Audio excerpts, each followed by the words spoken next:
वाम मोर्चा र काङ्ग्रेस उम्मेद्वार तापन गाङ्गुलीको समर्थनमा र्याली निकालियो। घाटर लोकसभा निर्वाचन क्षेत्रका वाम मोर्चा र काङ्ग्रेस गठबन्धनका उम्मेद्वार तपन गाङ्गुलीको समर्थनमा गठबन्धनले केशपुर बजारमा रोड शो तथा सभा गरे। सिपिआइएमका वरिष्ठ नेता सुकान्त मिश्र मुख्य वक्ताको रूपमा उपस्थित थिए। केशपुर बजार क्षेत्रमा भएको भेलामा हजारौं कार्यकर्ता तथा समर्थकहरू उपस्थित रहे। बैठकमा सुकान्त मिश्र लगायत पार्टीका नेताहरूले आफ्ना आफ्ना धारणा राखेका थिए। सबैले गठबन्धनका उम्मेद्वारलाई जिताउन आग्रह गरे। পরিমাণে ভিন্ন হতে পারে। আর সবচেয়ে বড় কথা, কথা কখনো ভুলবেন না, যদিও বারবার এক কথাই বলতেন যে আপনার সবচেয়ে বড় অপরাধ হচ্ছে আপনি বিজেপিকে বাংলায় ডেকে নিয়ে এসেছেন। এটাই হচ্ছে সবচেয়ে বড় অপরাধ।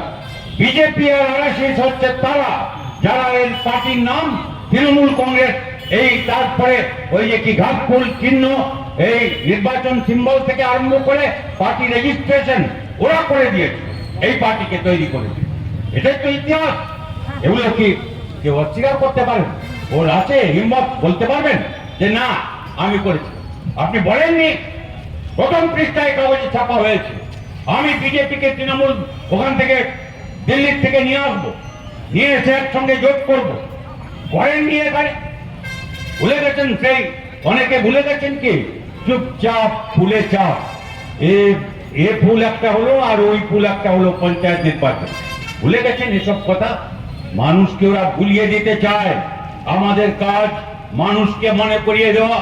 তাই যারা আমাদের বিরুদ্ধে আছেন, কংগ্রেস বামপন্থীদের বিরুদ্ধে যারা আছেন, যারা তৃণমূল করছেন, যারা বিজেপি করছেন, সেই সব মানুষের কাছে আমি আবেদন করতে চাই।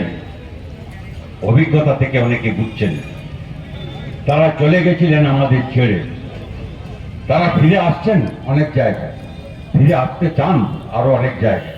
সব জায়গায় আমি আমাদের এরকম সভা হলে আমি প্রকাশ্যেই বলি যে আমাদের কাজ হচ্ছে তাদের কাছে পৌঁছানো।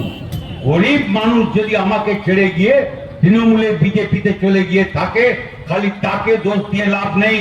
আমরা গরিবের মেহনতি খেটে খাওয়া মানুষের পার্টি করে, বিপ্লবের জন্য করে, তাদের মুক্তির জন্য করে।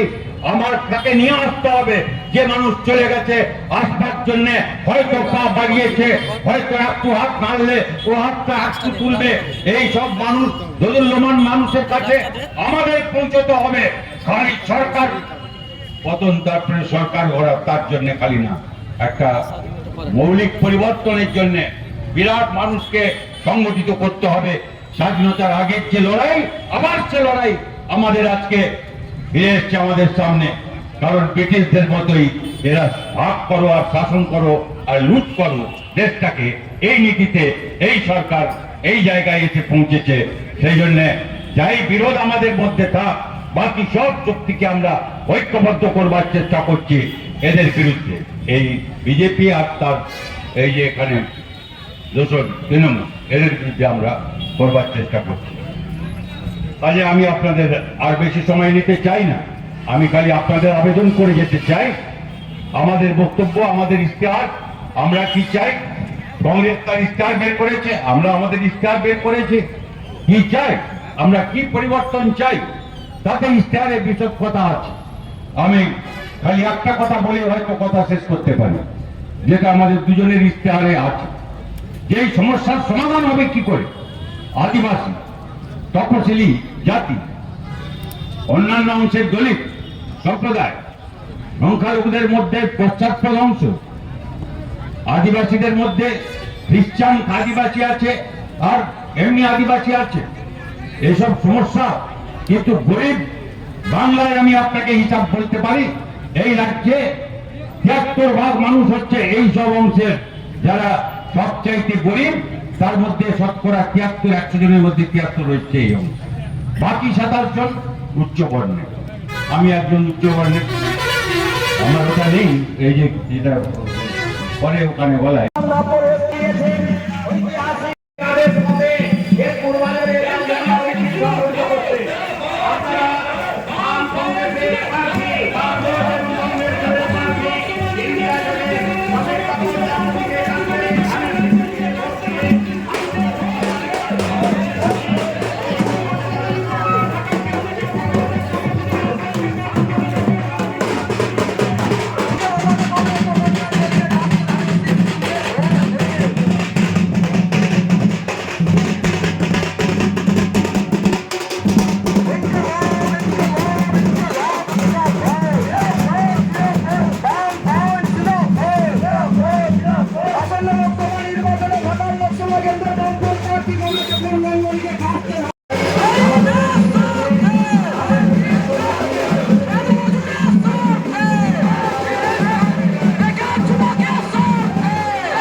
লোকসভা কেন্দ্রের প্রার্থী কমরেড তপন গাঙ্গুলিকে ভোট দেবেন কোনখানে? আগামী 25 মে আসছে দিন কমরেড তপন গাঙ্গুলিকে